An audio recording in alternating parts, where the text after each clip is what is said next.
مسئلہ یہ کہ یہ سفر کا مہینہ ہے تو اس میں ایک غلط فہمی ہے، لوگ اس کو منحوس سمجھتے ہیں.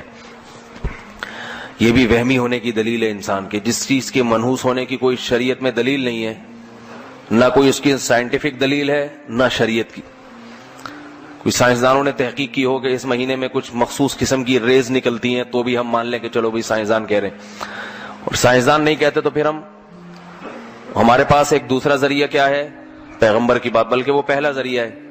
سب سے پہلے پیغمبر کی بات. تو پیغمبر صلی اللہ علیہ وسلم سے بھی سفر کے بارے میں کہیں بھی نہیں ہے کہ منحوس ہے. اسلام میں نہ کوئی دن منحوس نہ کوئی مہینہ منحوس. برکت والے دن تو ہیں جن میں اضافی برکتیں ہیں، نحوست کسی دن میں نہیں ہے. تو اس لیے اس مہینے کو منحوس سمجھنا یہ بدعت ہے، غلط ہے. اور یاد رکھیں جو آدمی وہمی ہوتا ہے اللہ کے معاملات پھر اس کے ساتھ ایسے ہی ہوتے ہیں. تو اس لیے ایک دفعہ ہمت کریں کہ اس مہینے کو منحوس سمجھنا چھوڑ دیں. شیعہ لوگ اس مہینے کو منحوس سمجھتے ہیں، محرم میں بھی شادی نہیں کرتے، سفر میں بھی نہیں. تو ان کو سمجھنے دیں، کیونکہ ان کا مسلک ہے یہ.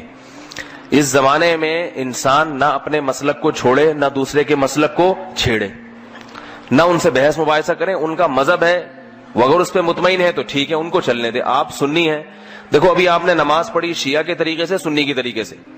سنی کے طریقے سے امام بارگاہوں میں جو جمعے کی نمازیں ہوئی شیعہ لوگوں نے پڑھی، وہ کس طریقے سے؟ شیعہ والے طریقے سے. تو آپ نے کوئی جا کے ان کو پریشان کیا کہ یہ تم کیوں کر رہے ہو؟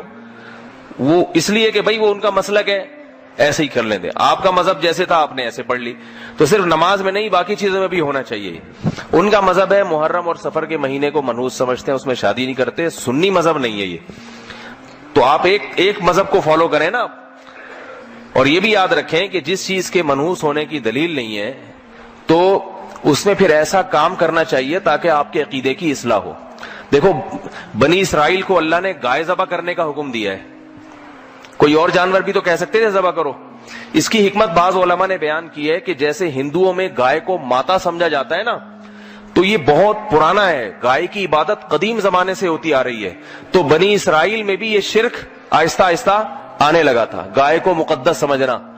اس لیے اللہ نے حکم دیا کہ صرف اتنا کافی نہیں ہے کہ گائے کو جو ہے معبود سمجھنا چھوڑ دو، اتنا کافی نہیں ہے.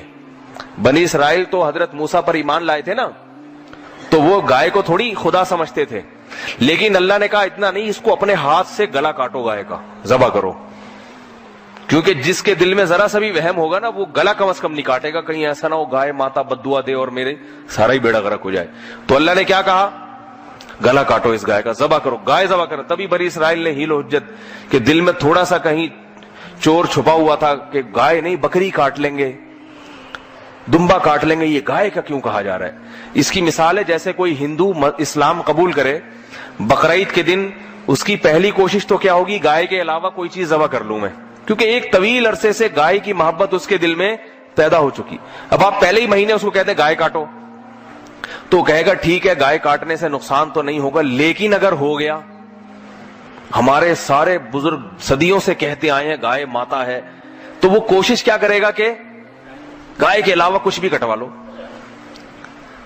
تو اس لیے اللہ نے کیا کہا بنی اسرائیل کو؟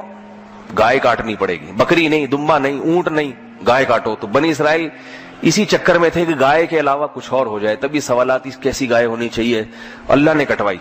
تو یہ جب تک دماغ سے انسان کے فاسد عقیدہ نہیں نکلتا، جب تک کہ اس کی علاج خود نہیں کرتا. تو محرم اور سفر میں شادیاں کیا کریں، تقریبات محرم سفر میں رکھا کریں. اس سے آپ کے دماغ میں یہ جو خناس بھرا ہوا ہے نا کہ یہ منحوس ہے، یہ دماغ سے نکل جائے گا. باقی کسی دوسرے کے مذہب کو چھیڑنے کی ضرورت نہیں ہے. دفتر میں کوئی شیعہ ہے، اس سے جا کے بحث شروع کر دی کہ تم اپنے دماغ سے یہ خناس نکل، اس کے لیے خناس نہیں ہے، یہ اس کا مذہب ہے، اس کو اس پہ چلنے دیں. سمجھ آ رہی ہے بات؟ اس نے اگر چھوڑنا ہوگا تو پورا شیعہ مذہب چھوڑ کے ادھر آئے گا، نہیں چھوڑنا ہوگا تو ایسا نہیں ہوتا کہ کوئی آدھی چیز چھوڑ دے آدھا ویسے ہی رہے، ایسا نہیں ہوتا. اس کو کہیں تمہیں اگر یہ سمجھ میں آتا ہے تو ٹھیک ہے، تمہاری مرضی، قیامت کے دن تم اگر سمجھتے ہو کہ اللہ کو ہم جواب دے دیں گے تو ٹھیک ہے.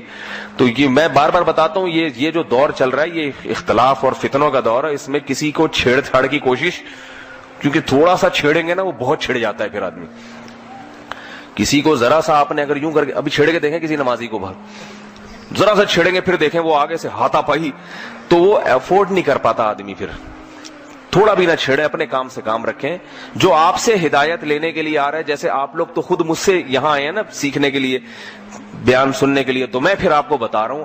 کبھی ایسا نہیں ہوتا آپ کے گھر جا کے میں نے آپ کو خود سے چھیڑا ہو کہ یہ سفر میں شادی کیوں نہیں کر رکھی, اتنی ربیع الاول کی ڈیٹ کیوں لی ہے بچی کی آپ نے. جب میں نے آپ کو بیان میں سمجھایا تھا کہ سفر منحوس نہیں ہے, تو پھر ربیع الاول تک چھلانگ لگانے کی کیا ضرورت تھی؟ کبھی آیا کسی کو؟ بھائی پھر جو آپ ربیع الاول میں کریں, آپ کریں ہی نہیں سرے سے شادی, ساری زندگی کمارے رہیں, ہماری صحت پہ کوئی اثر نہیں پڑتا. صحیح ہے نا؟ تو چھیڑ چھاڑ کا زمانہ نہیں ہے. البتہ اپنے عقیدے پر کم از کم مضبوط رہیں. محرم اور سفر میں شادیاں کیا کریں. تقریبات جو بھی جائز تقریبات ہوتی ہیں محرم سفر میں, اس کو نحوست کا تصور دماغ سے نکال دیں بالکل. اور پھر اگر اللہ نہ کرے کوئی شادی ناکام ہو گئی محرم کی وجہ سے, یعنی محرم کی وجہ سے تو نہیں ہوگی, محرم میں کیا اور شادی ناکام ہو گئی اتفاق سے, تو یوں نہ کہیں کہ محرم کی وجہ سے ہوئی ہے. یہ سوچیں جس کی ربیع الاول میں ہوئی تھی اس کی کون سی کامیاب ہوئی ہے. آج کل کہاں شادیاں کامیاب ہو رہی ہیں. شادی کامیاب کرنے کے لیے محرم سفر کی بات نہیں ہوتی, اس کے لیے میاں بیوی میں میچنگ اور دونوں کی ماں باپ نے کیا تربیت کی ہے, کیسے, یہ ساری چیزوں کا دخل ہوتا ہے. اس کا محرم یا سفر سے کوئی تعلق نہیں.